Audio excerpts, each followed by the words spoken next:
Shalom, perkenalkan nama saya Winda Shanturi, Ketua Kelompok dari kelompok kami yang berjudul materi yang akan kami paparkan yaitu ketersediaan sumber daya alam dan sumber daya manusia dalam pengembangan kepariwisataan daerah Tapanuli Utara bersama rekan saya Terinus Wenda dan Daniel Malau yang akan memperkenalkan diri sebelum memulai presentasinya nanti.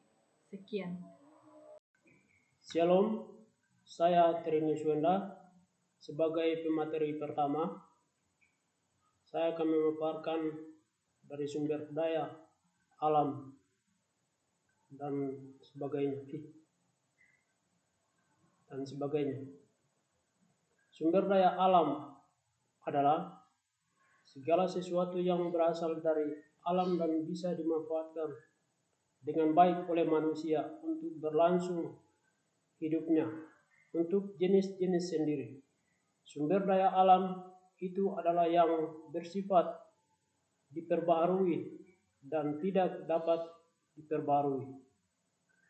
Sumber daya manusia adalah sekumpulan orang yang membentuk tenaga kerja suatu organisasi, sektor, bisnis, industri, atau ekonomi. Konsep yang lebih sempit adalah modal manusia, pengetahuan dan keterampilan yang dikuasai individu. Istilah serupa termasuk tenaga kerja, personel, rekan atau hanya orang. Kemudian visi misi pemerintah Kabupaten Tapanuli Utara. Visi Tapanuli Utara sebagai lumbung pangan dan lumbung sumber daya manusia yang berkualitas serta daerah wisata. Misi yang kelima, meningkatkan destinasi wisata melalui pengembangan kawasan wisata alam dan budaya, rohani dan agrowisata. Atraksi wisata adalah tarik dan suatu objek pariwisata ataupun hasil kesenian suatu daerah tertentu yang dapat menarik wisatawan atau turis asing untuk berkunjung menuju ke tempat wisata tersebut.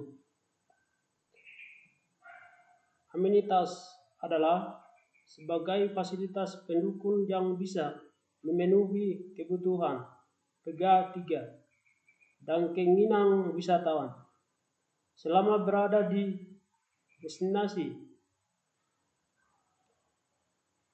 Amenitas berkaitan dengan ketersediaan sarana akomodasi untuk menginap serta restoran atau warung untuk makan dan minum.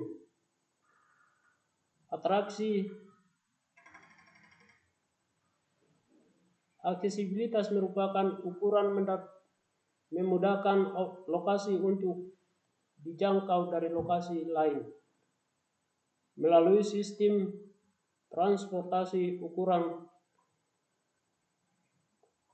keterjangkauan atau aksesibilitas meliputi kemudahan waktu, biaya dan usaha dalam melakukan perpindahan antar tempat atau kawasan. Peraturan Daerah Kabupaten Tapanuli Utara Nomor 02 Tahun 2022 tentang Rencana Induk Pembangunan Kepariwisataan Daerah Kabupaten Tapanuli Utara tahun 2022-2025.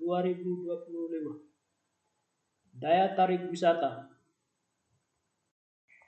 Shalom, perkenalkan nama saya Daniel Malau. Sebagai pemateri yang kedua, akan memaparkan materi saya, yaitu daya tarik wisata di Tapanuli Utara. Ada wisata religi. Yang pertama itu Salib Kasih Atas Barita, yang kedua kawasan Makam Munson dan Liman, yang ketiga kawasan kantor pusat HKBP. Yang selanjutnya ekowisata. Definisi ekowisata. Yang pertama diperkenalkan oleh organisasi The Ecotourism Society tahun 1990 sebagai berikut. Ekowisata adalah suatu bentuk perjalanan wisata ke area alami yang dilakukan dengan tujuan mengkonservasi lingkungan dan melestarikan kehidupan dan kesejahteraan penduduk setempat. Sebagai contohnya yaitu Aek Natumandi, Pulau Sibanda. Yang selanjutnya agrowisata. Agrowisata adalah aktivitas wisata yang melibatkan penggunaan lahan, pertanian atau fasilitas terkait yang menjadi daya tarik bagi wisatawan. Agrowisata memiliki berbagai variasi seperti labirin jagung, wisata petik buah, memberi makan hewan ternak, hingga restoran di atas laut. Sebagai contoh yaitu wisata nanas di Sipahutar. Yang selanjutnya geowisata. Geowisata atau geoturisme merupakan pariwisata minat khusus dengan memanfaatkan potensi sumber daya alam seperti bentuk bentang alam, batuan, struktur geologi dan sejarah kebumian. Sehingga diperlukan peningkatan pengayaan wawasan dan pemahaman proses fenomena fisik alam. Sebagai contohnya yaitu geosite Huta Ginjang. Terima kasih.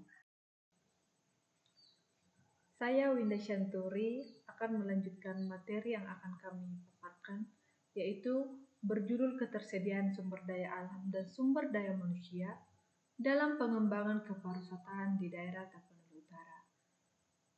Akan saya lanjutkan pembahasan kami di bagian daya tarik wisata lainnya, yaitu seperti wisata sejarah dan budaya. Seperti kita ketahui, wisata sejarah merupakan wisata yang tidak kalah menarik dengan wisata alam.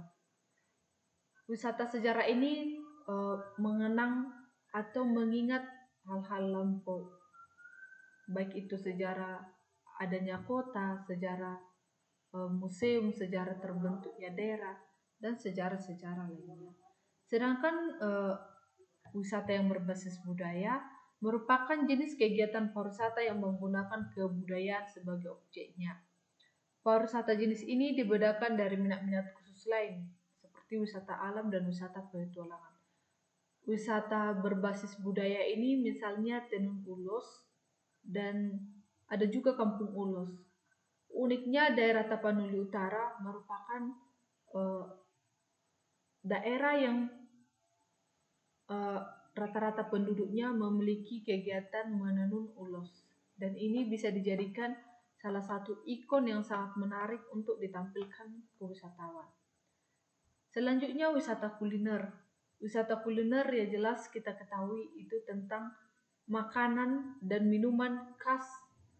Contohnya makanan khas dari Tapanuli Utara atau daerah Tarutung sendiri yaitu kue talam. Ada juga dari daerah Tapanuli Utara makanan khasnya yaitu ombus-ombus. Banyak sekali kuliner yang sangat unggul di daerah Tapanuli Utara yang memanjakan wisatawan ketika berkunjung ke sebuah destinasi wisata. Selanjutnya wisata pendidikan. Wisata pendidikan atau wisata edukasi disebut sebagai ajang karya atau karya wisata, yang merupakan kegiatan perjalanan yang dilakukan untuk rekreasi atau liburan. Di sini akan ada aktivitas edukasi atau pendidikan di dalamnya. Contohnya, ketika berkunjung ke sebuah destinasi alam, maka pemandu wisata dengan membawa rombongan akan menjelaskan kondisi alam tersebut. Contohnya, apa aja habitat yang ada di alam tersebut, tumbuhan apa. Contohnya ada persalakan di Pasurna Pitu yang merupakan daerah Tapanuli Utara. Mungkin pemandu wisata akan membawa rombongan ke persalakan itu. Persalakan itu kebun salak. Nanti di sana akan dijelaskan ke mana pohon salak, buahnya gimana, cara melihat salak yang bagus, manis, dan sebagainya. Selanjutnya saya akan memaparkan materi saya yang daya tarik wisata lainnya seperti wisata hobi atau minat. Contohnya saya hobi bersepeda dan saya hobi bersepeda dan saya seorang pemandu wisata. Saya akan mengajak teman-teman saya atau saya akan membuat event yang dimana akan ada perlombaan sepeda, dan daerah yang cocok di daerah Tapanuli Utara yaitu di daerah Huta Ginjang. Selanjutnya wisata MICE, Meeting Incentive Conference and Exhibition, yaitu MICE sendiri seperti kegiatan seminar, konvensi, atau pameran. MICE merupakan perpaduan antara perjalanan wisata dengan rangkaian kegiatan bisnis, edukasi yang dilakukan oleh sekelompok MICE atau organisasi atau IO dalam sebuah kegiatan yang dalam rangka ini mendapatkan konsep tentang pelayanan kepada konsumen serta pemecahan masalah yang sering dialami dalam perjalanan usaha. Baru selanjutnya saya akan memaparkan materi tentang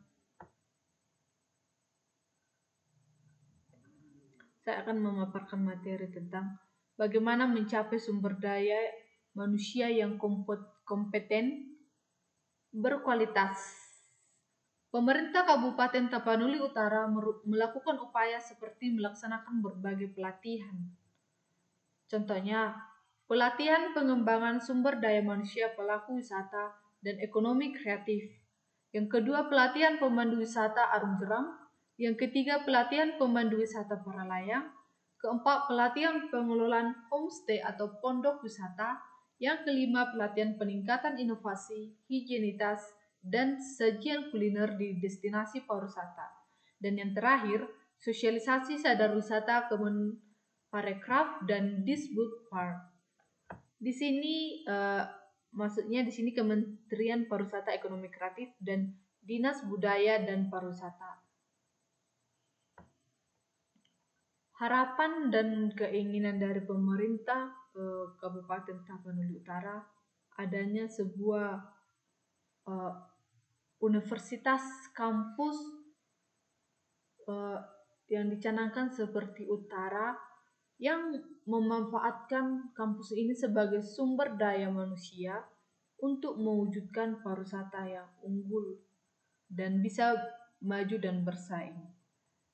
Selanjutnya saya akan memaparkan pemaparan yang terakhir, yaitu pemerintah mengembangkan pariwisata dengan tujuan untuk meningkatkan pertumbuhan ekonomi, kesejahteraan rakyat, menghapus kemiskinan, mengatasi pengangguran, melestarikan alam, lingkungan dan sumber daya, serta memajukan kebudayaan. Saya tambahi, pariwisata ini bertujuan untuk membuka lapangan pekerjaan dan tentunya untuk mengatasi pengangguran seperti yang ada di slide ini. Sekian dari pemaparan kelompok kami. Kami mengucapkan terima kasih. Shalom.